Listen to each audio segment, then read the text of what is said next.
Hey.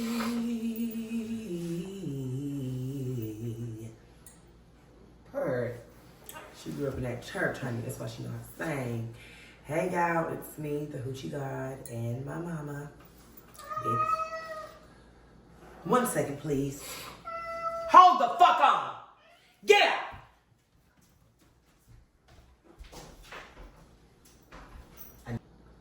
Girl, now he went and took it out on his siblings.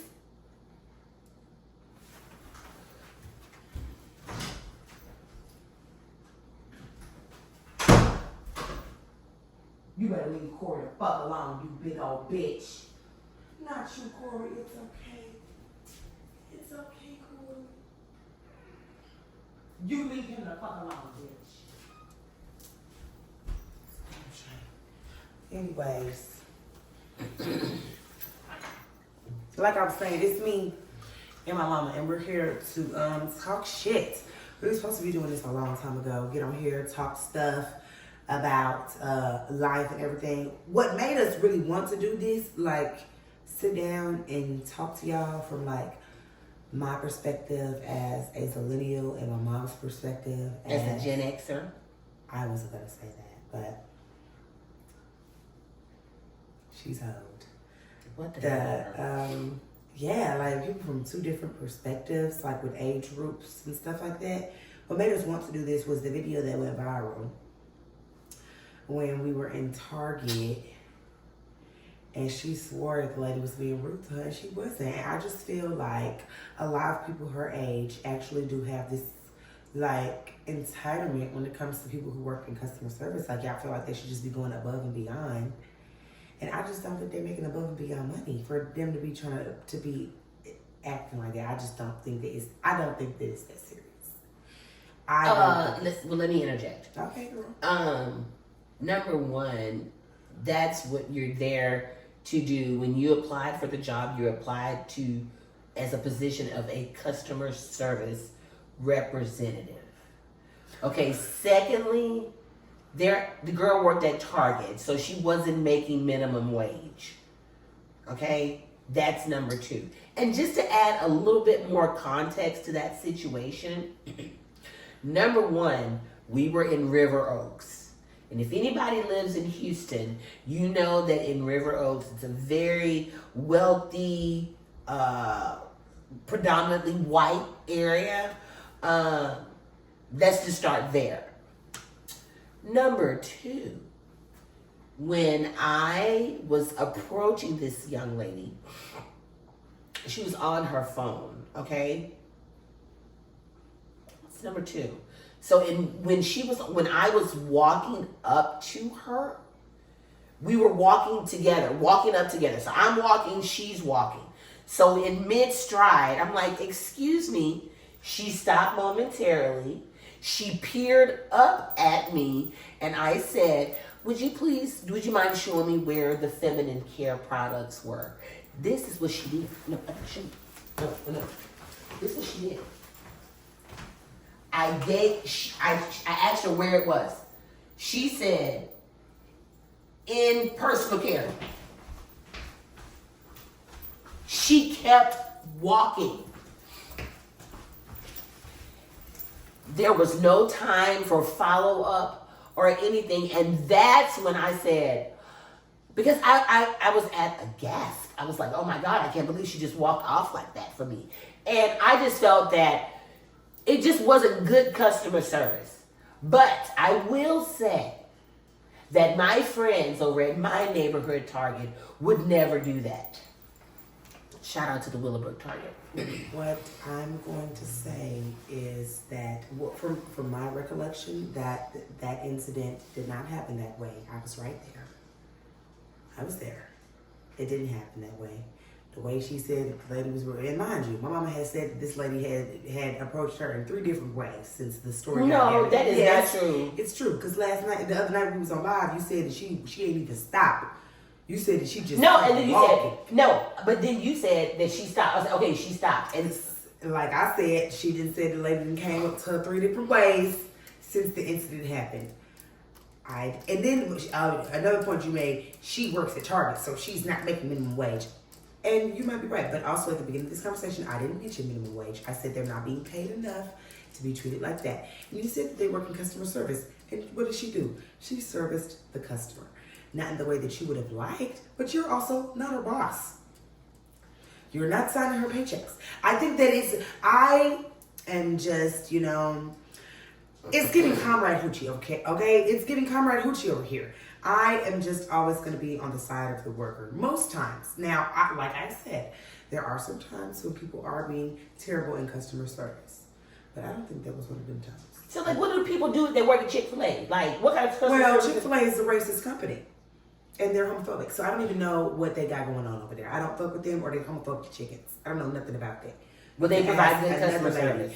Most Christians do that. They provide, a nice, beautiful facade while they in the back slaughtering chickens. So please, calling the chickens F words and stuff.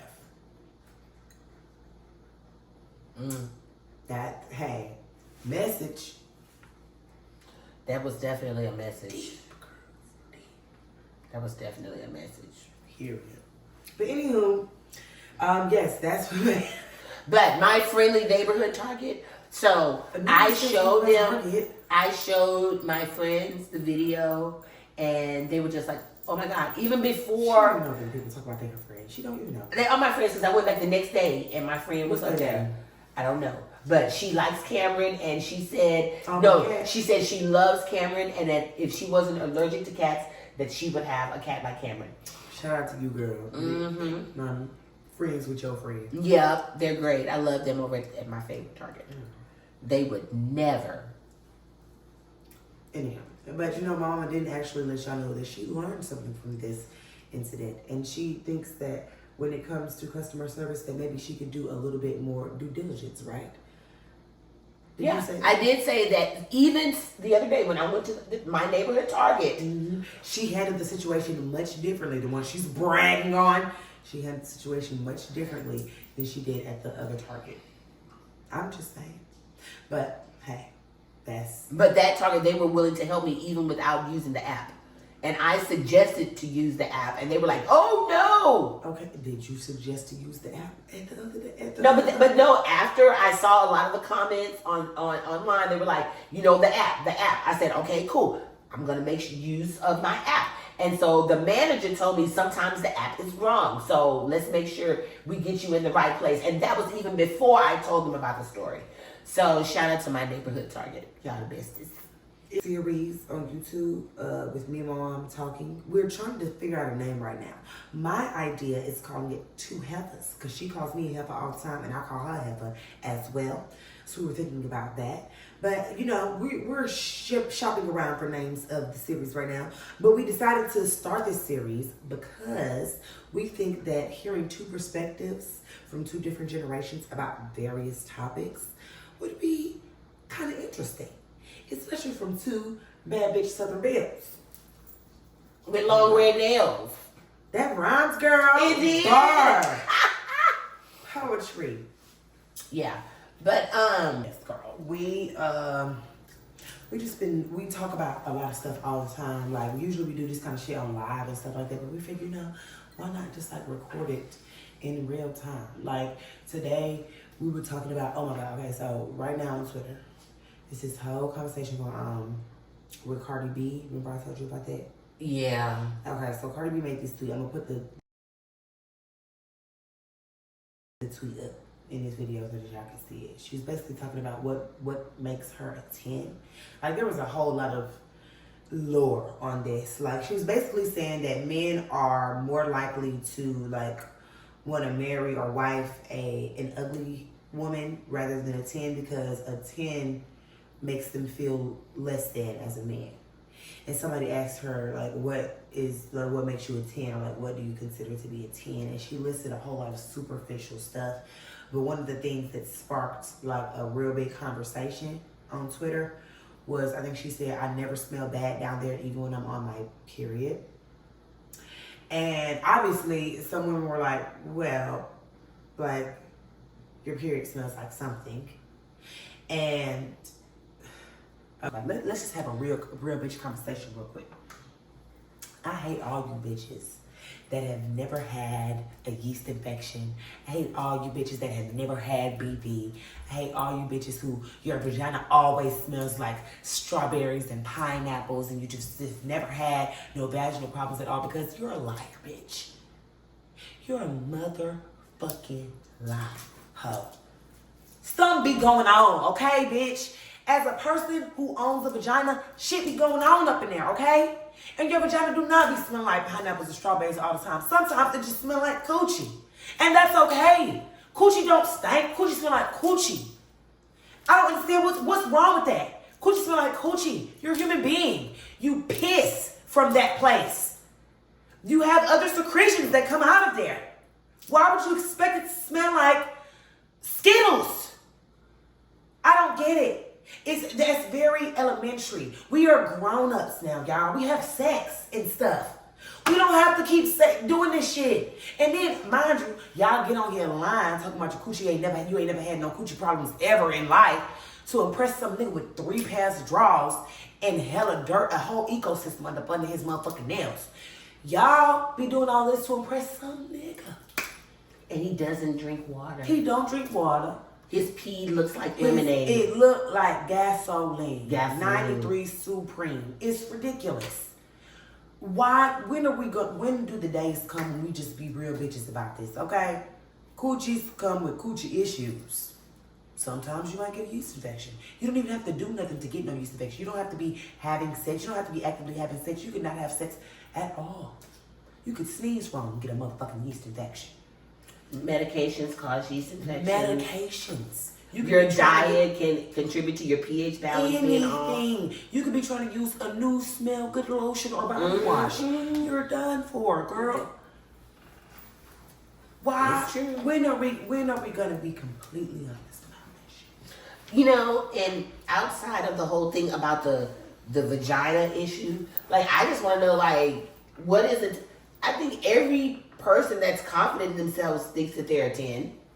I think you should. And I don't think there's anything wrong with that. To think that you're a 10. I think what she's dealing with right now is just a little bit of like, it might be a little bit of insecurity because like it might be like questioning like what the fuck happened, like why would he not just stay? Because that's what it just seems like she's just questioning herself, like he don't want to be with me because I'm this and I'm that. He's a piece of shit, girl. And I think that's what more women should start realizing. It don't have nothing to do with you why that nigga did that. Like, it don't have nothing. You could be the best woman on the planet. Men are men. They're socialized to be awful. And, like, I don't think that, like, because, like, a lot of people will say that, like, men are, like it's in their DNA or some shit. Like, they're, like, naturally fucked up, basically, or predatory or anything like that. No, I think they're socialized to be able to get away with a lot of fucked up behavior. And it's just like past stuff, it's like boys will be boys. And that eventually turns into men being fucked up men. And if he's just a cheater who don't want to commit, that's what he is. And then a lot of people also like try to put that into the category of like maybe you just need to be polyamorous. No, because that requires open and honest communication. These niggas don't do that. They thrive off deceiving people. Like, it's yeah, that's kind of the whole thing about, you know, she's questioning herself, like, why does nigga don't want me? Yeah. Like, yeah. And so, yeah. And in the process, like, she's boosting herself up. And she is, like, yes, girl, you are a 10. You're all of these things. I mean, the tweet that she made, I can see, like, how she's trying to rationalize all this in her head. Because she was in love with that man. Like, that was her husband. So, I mean. You know, and then didn't you say something about, somebody said something about it's a Libra and a... You can't, somebody made a tweet. It basically like some astrology stuff. They was like, you can't talk to a Libra when it comes to a man. I can vouch for that. I was a Libra married to a Sagittarius, and yeah. If you ain't no woo-woo bitch that care about astrology, go ahead and leave now. We don't need your comments right now about how you don't believe in astrology. Go ahead, bitch. We do. So yeah, I can definitely vouch. Because I thought the sun rose and set in that dude. But yeah, that's for another day, another time. No, it's okay, girl. I understand. I think like we have these conversations a lot of times too. Like I think that there's just like a really big difference between like what older women were willing to deal with when it comes to a man or in a relationship and what young women are willing to deal with, because I'm not willing to deal with shit. It's a huge contrast. It's a huge contrast, and like I've said before, like you kind of helped me defragment the way that I was socialized during that time. 53 years old, and during the early 80s, 90s, you needed to get a man, you needed to be married, to be seen as successful. And like if you were successful, like that's the American dream.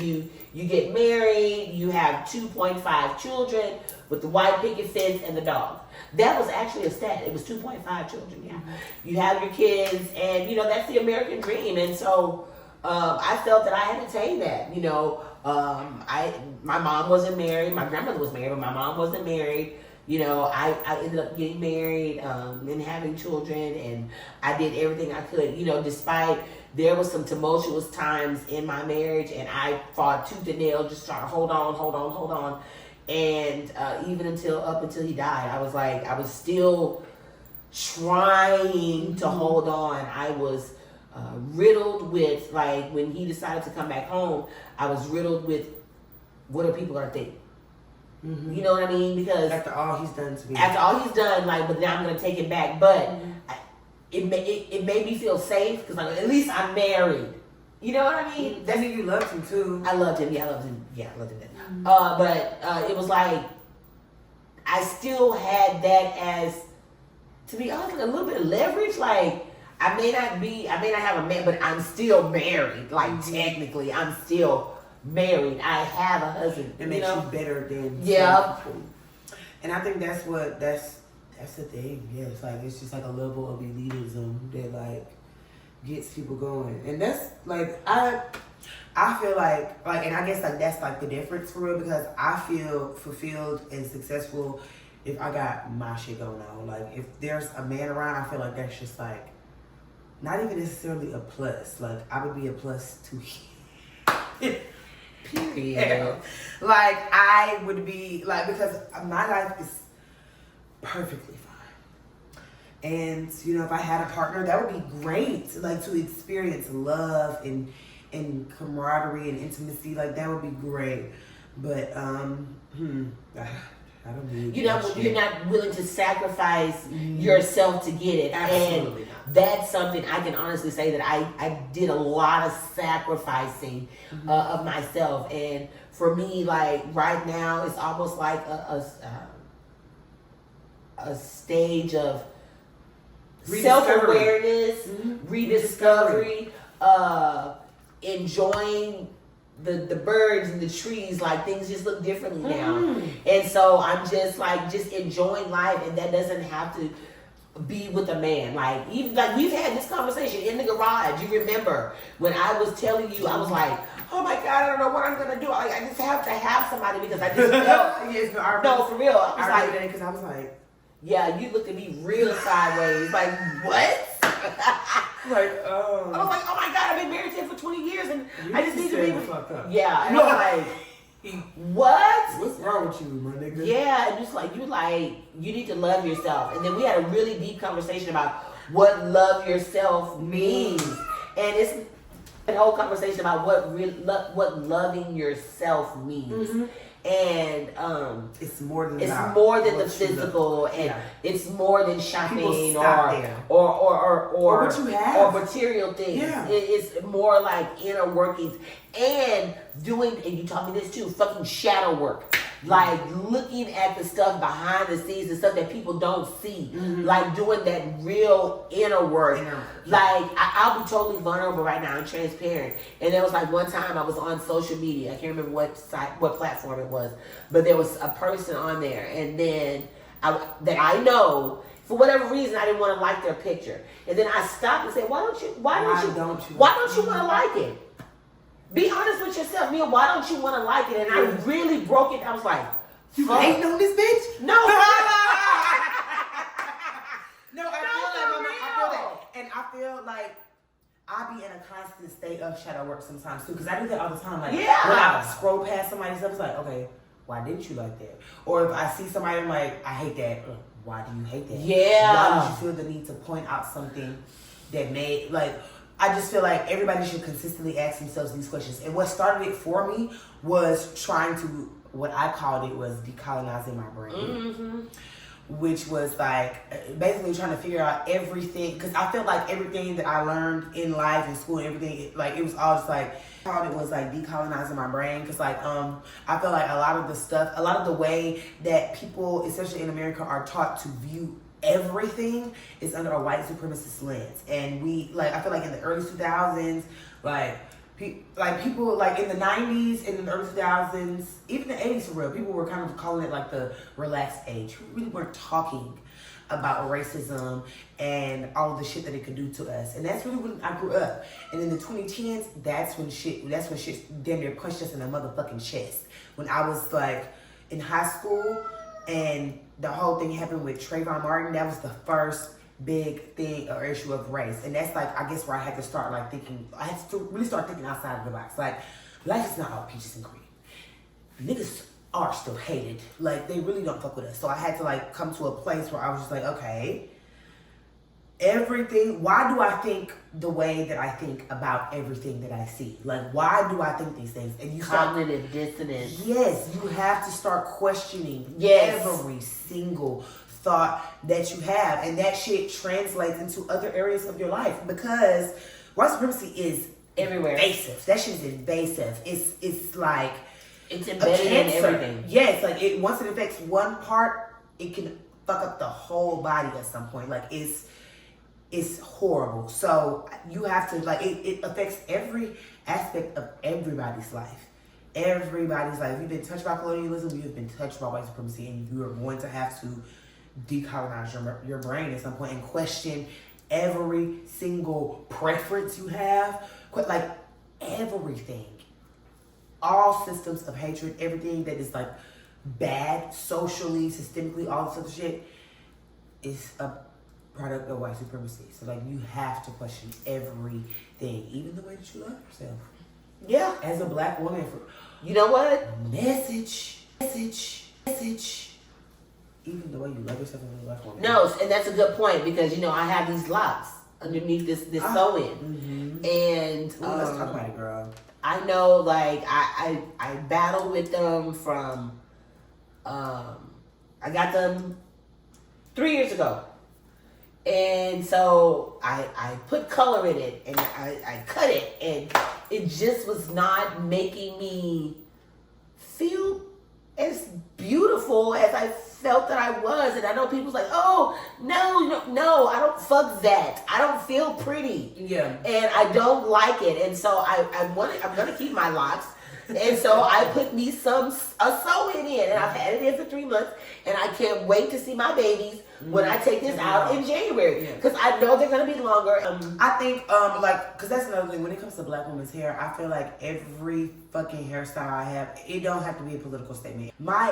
A black woman's hair, it is such a touchy subject. And to be able to have the freedom, I have the freedom within myself to be able to do it. And thank you for that again. Of course. Because you told me, you was like, you're a black woman, you can do what the fuck you want to do with your hair. And you know what, you're absolutely right. You don't have to feel pressure to keep your locks out if you don't want. No, Bitch, I want and them up right now. Let me tell you something. And when I take them down, if it don't look like I want to, I will cut these shits off. Exactly. Hair. You know me. Just hair. And this is my thing. Like, I love my hair. Love my hair in its natural state. It's beautiful. It's gorgeous. I don't be knowing what to do with it a lot of times, bitch. I don't.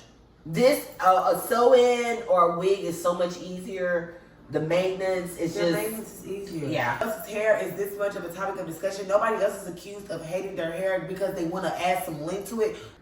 White women wear extensions all the time. Even if they keep the extensions short, they add it in there for fullness and all kinds of shit. Mm-hmm. Their hair, they don't never get accused of hating their hair or hating how thin it is or none of that shit. They never get accused of that shit. I put me in a little hair piece or any fucking thing. Anything a black woman does with her hair, it's a problem. It's a topic of discussion. Even if I was to be natural, that would be a topic of discussion too. People would talk about how it's unkept and all this other shit. Nobody's ever pleased with black women's hair. Nobody's ever pleased with black women, period. That's why I don't give a goddamn. I'm gonna do whatever the fuck I want to do with my hair, with the way I dress, with my mouth. I'm gonna say whatever the fuck I want to say. And if you're mad, you can't beat my ass. And if you try, I'm gonna call the police. So that's my bad. Period. Clink, clink, and ring, ring.